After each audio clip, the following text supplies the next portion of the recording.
Oke, lanjut ya. Jadi ini reviewnya ya. Jadi ini terima kasih untuk Bapak. Saya tidak sebutkan namanya ya. Nanti takut ada yang ini lah ya. Jadi ini terima kasih Bapak sudah order ini yang kesekian kalinya ya. Karena puas makanya order kembali. Nah, ini untuk Suzuki R3 Dresa dengan Yaris 2019 ya, headlamp, fog lamp ya. Jadi saya reviewnya mending begini. Ini nanti untuk Yaris ya. Yaris ini proyektor, berarti kelasnya Yaris itu nanti sama dengan Sienta, sama dengan Fortuner VNT ya. Kita taruh aja di sini dulu. Nah, ini H4-nya untuk Suzuki R3 Dresa ya. Untuk Suzuki R3 Dresa sama reviewnya nanti dengan Brio 2020, Brio terbaru ya, karena Brio ini laku keras loh. Banyak customer yang order lampu dengan saya Honda Brio 2020 ya. Karena PPN BN-nya sekarang mungkin 0 ya, jadi kenceng tuh. Ya, Honda Brio ngalahin Avanza loh, terus terang. Makanya order lampu untuk Honda Brio banyak banget ya. Honda Brio, satu lagi untuk apa ya? Lupa nih. Makanya saya perlu nandain nih. Ya, untuk Suzuki R3 Dresa, Honda Brio, ini untuk Nissan Livina ya, Livinder nanti saya sendiri yang akan masangin di Kelapa Gading. Jadi buat Anda yang mau dipasangin wilayah Jakarta, sebenarnya saya bisa ya, tapi my time my place. Jadi maksudnya Anda DP dulu ya 250.000. Kita aturkan jadwalnya ya untuk datang ke tempat alamat di kantor atau di rumah ya. Intinya bisa, tapi ya ada ongkos pasang ya, seperti itu. Jadi saya yang akan datang ke alamat rumah atau ke kantor bisa, tapi saya minta DP dulu. Kenapa? Karena ya segala sesuatu harus ada hitam di atas putih ya. Jadi Anda DP, kita kalibrasi, saya berangkat ya, seperti itu. Oke, ini untuk Suzuki R3 Dresa dengan Honda Brio. Kenapa saya rekomendasi tipe ini ya? Semua juga pasti berkhawatir ya, Pak, LED-nya kok mahal, Pak, LED-nya kok nggak bisa kurang harganya. Harga bisa kurang ya, silakan negosiasi dengan saya ya. Silakan WhatsApp saya. Kalau Anda mau beli di marketplace ya harganya sudah sesuai standar seperti itu ya. Tapi kalau Anda mau negosiasi, Anda silakan WhatsApp saya ya. Karena saya juga kadang-kadang mungkin bayar juga kali ya. Kayak super seller bayar dipotong berapa persen mungkin ya, ke marketplace, ke Tokopedia, ke Shopee. Ya, daripada dipotong begitu dikasih ke Shopee atau dikasih ke Tokopedia, ya Anda transfer ke saya langsung ya, kita kurangin. Intinya gitu aja ya. Saya bantu Bapak, Bapak bantu saya lah. Intinya seperti itu. Win-win solution kan? Ya. Jadi ini untuk Suzuki R3 Dresa ya. Kenapa saya rekomendasi tipe ini ya, sama dengan Brio juga ya, Brio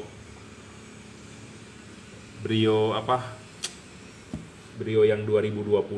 Satu ya, bohlam bagus itu watt dan looks-nya harus besar. Besar ini dalam arti tanda kutip, maksudnya adalah besar ini sesuai dengan spesifikasi. Karena banyak ya yang kardusnya ditulis segede-gedenya tapi kenyataannya tidak real. Yang begituan tuh yang bahaya ya. Dan yang beli nggak paham. Ya, makanya kenapa banyak terjebak. Saya selalu bilang, Pak, bohlam saya cuma 30 watt real. Ada orang ragu ya, Pak, yakin Pak 30 watt bisa lebih terang? Karena saya dulu belinya yang tulisannya 70 watt tapi kok nggak terang ya. Nah, makanya kita harus samakan dulu persepsinya ya. 30 watt ini adalah diukur menggunakan wattmeter. Jadi alat ukur untuk mengukur daya itu namanya wattmeter atau power meter istilahnya. Alat untuk mengukur keterangan cahaya bisa menggunakan lumens meter atau light meter. Saya tidak menggunakan lumens meter karena alatnya mahal. Kita menggunakan namanya light meter ya. Hasil satuan cahayanya adalah lux, LUX. LED ini bisa 3100 lux. Jadi sudah terang beberapa kali daripada halogen. Ya. wattnya sudah gede, luxnya sudah gede, harus stabil. Ya, nggak boleh ngedrop. Harus stabil. Banyak LED di pasaran ngedrop. Kenapa bisa ngedrop? Karena dibuat tidak sesuai spesifikasi. Karena dibuat mungkin hanya buat mengelabui pada saat awal. Oh, kelihatan wattnya gede, tapi dia sudah jalan 10 menit, wattnya turun. Kita belum siksa dia punya LED loh, baru di meja aja udah turun. Bagaimana kalau nanti dipasang di mobil? Pasti lebih ngedrop lagi, ya. Seperti itu. Nah, syarat ketiga adalah perlu adjustable.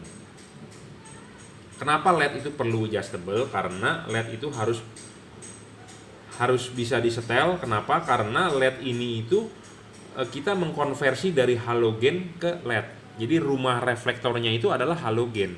Nah, LED ini kan kita mengkonversi ke LED. Nah, makanya hasil outputnya harus bisa bagus. Nah, caranya supaya bisa bagus ya kita harus bisa di-adjust.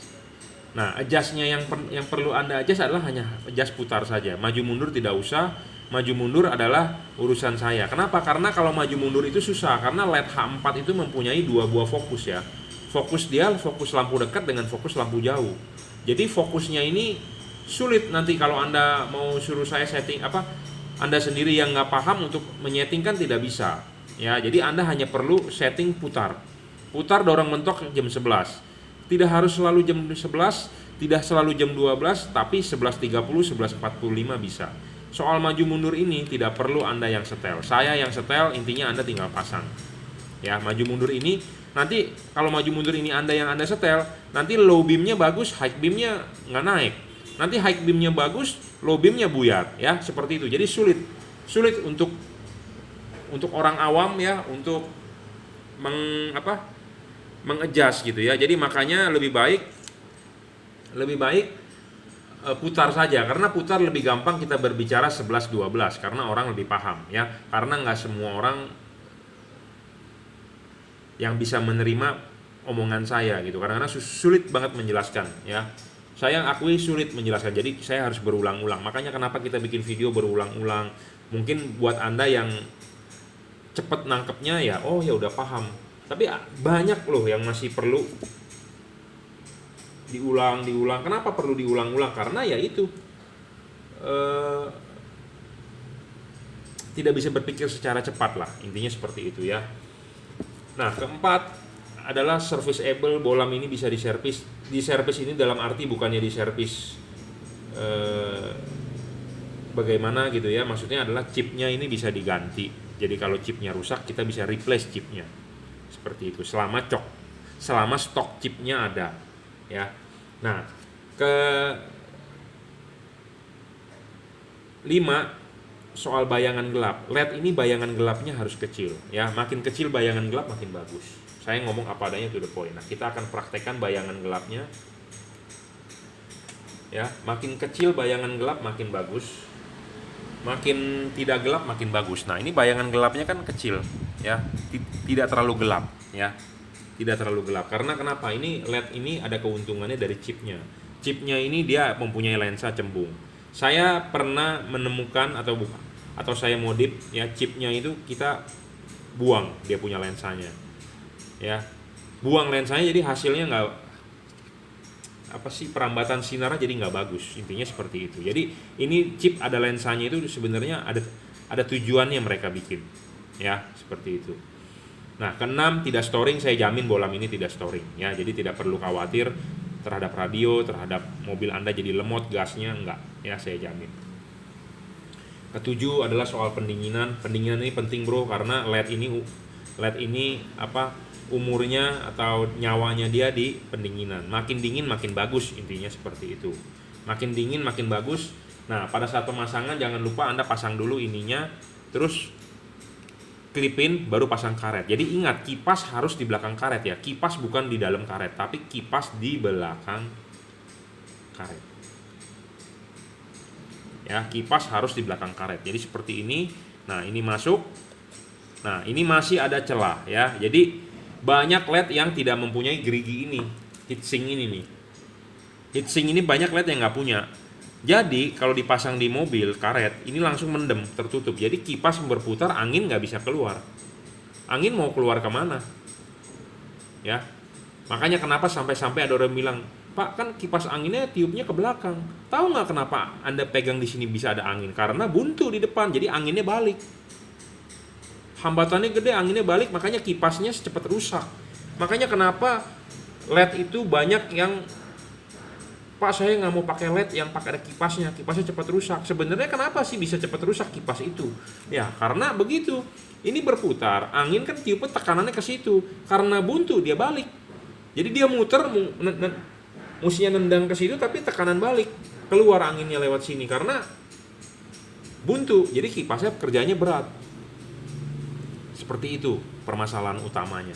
Ya, nah kalau ini muter, masih bisa keluar dari celah ini karena ini ada gapnya.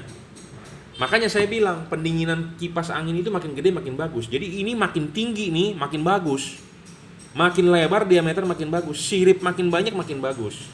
Namanya juga heatsink. Anda tahu radiator mobil makin gede kan makin bagus, makin bilah-bilahnya makin banyak makin bagus, luasnya makin gede makin bagus. Ya seperti itu. Jadi saya membuat syarat ini bukannya asal ngomong ya, sudah ada ujinya ya. Soal pendinginan yang ketujuh memang saya harus melengkapi datanya dengan menggunakan thermal cam. Saya sudah punya, tapi jujur terus terang saya sibuk. Jadi kita belum membuat videonya yang istilahnya yang reviewnya yang secara lengkap gitu ya, karena saya juga sibuk, kiriman banyak bro. Saya juga masangin ke rumah-rumah ya, jalan maksudnya, nungguin juga Grab segala macem. Jadi orderannya numpuk, jadi kita belum sempat untuk mereview dengan thermal cam itu gitu ya. Barang sebelum dikirim kita cek dulu ya, kita kalibrasi ulang. Jadi nanti abis ini kita kalibrasi bro. Kita kalibrasi, apa sih yang dikalibrasi? Banyak orang bertanya, ini akan kita papas lagi supaya sinarnya lebih keluar ya. Karena fungsi dari payung ini kan membatasi cahaya. Nah, bawaan dari pabrik membatasinya terlalu ekstrim. Nah, kita akan buka lagi supaya outputnya lebih keluar ya, seperti itu. Nah, cut off-nya juga supaya bagus ya, lebih bagus. Nah, soal cut off sebenarnya kita bisa main dari sini, adjust. Makanya kenapa syarat ketiga ini penting. LED harus bisa adjustable. Kenapa? Untuk membentuk cut off satu. Kedua, untuk menghilangkan bayangan gelap atau untuk menggeser bayangan gelap. Karena LED itu kalau bayangan gelapnya makin gede, makin jelek. Ya, kenapa? Karena reflektor paling penting bagian atas, setengah bagian atas. Nah, kalau ini bayangan gelapnya kena di pusat, di tengah center dari reflektor, outputnya nggak bisa padat ke jalan, merugikan. Jadi makanya kenapa saya bilang arah jam 11. Supaya bayangan gelapnya diterimanya di jam 11, bukan di jam 12 sebagai pusat reflektor yang padat. Nah, seperti itu. Nah, tapi kita cut off lagi. Payungnya ini kita kalibrasi lagi supaya lebih terbuka. Jadi kalau bisa vertikal, horizontal. Ya. Horizontal, ya.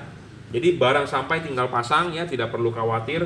Ada garansi, ada kerusakan silakan komplain ke saya ya. WhatsApp saya 0898 269 3838. Common ground, common positif ini bisa. Makanya kenapa barang sebelum dikirim kita cek ya. Common ground, common positif harus bisa ya. Penting kabel ini sudah dirajut oleh nilon. Kenapa harus dirajut oleh nilon? Tahan tarik bro, bukan isolator biasa. Driverless, jadi tinggal colok, simple sekali ya, tidak ada yang perlu diribetkan. Jika Anda nggak bisa pasang ya, saya briefing, saya berikan tutorialnya ya. Jadi ini untuk Honda Brio 2020 dan Suzuki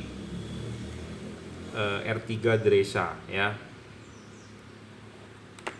Jadi banyak yang WhatsApp ke saya, Pak, saya mau beli bolam yang bagus, Pak, Pro 7 bagus nggak, Pak, Philips bagus nggak? Semua bagus, cuman ada poin-poin penting yang Anda harus perhatikan. Anda bisa terima nggak kalau dia storing seperti Philips, seperti Pro 7 storing. Jadi bohlam yang tidak storing ya tentu menguntungkan Anda, ya seperti itu. Makin tidak storing ya makin bagus dong, ya. Makin bayangan gelap makin kecil ya makin bagus dong, seperti itu ya. Jadi makanya semua LED ini sebenarnya bagus. Cuma ada yang lebih bagus seperti itu, dan ada yang lebih cocok ke mobil Anda. Semua bagus bro, LED yang dijual itu semua bagus, yang ada di pasaran bagus. Kembali lagi ke harga, semua bagus. Dan yang penting adalah harus cocok juga dengan mobil Anda. Anda beli kalau nggak cocok juga percuma ya. Seperti itu. Saya rasa cukup ya reviewnya, nanti akan kita lanjut. Terima kasih.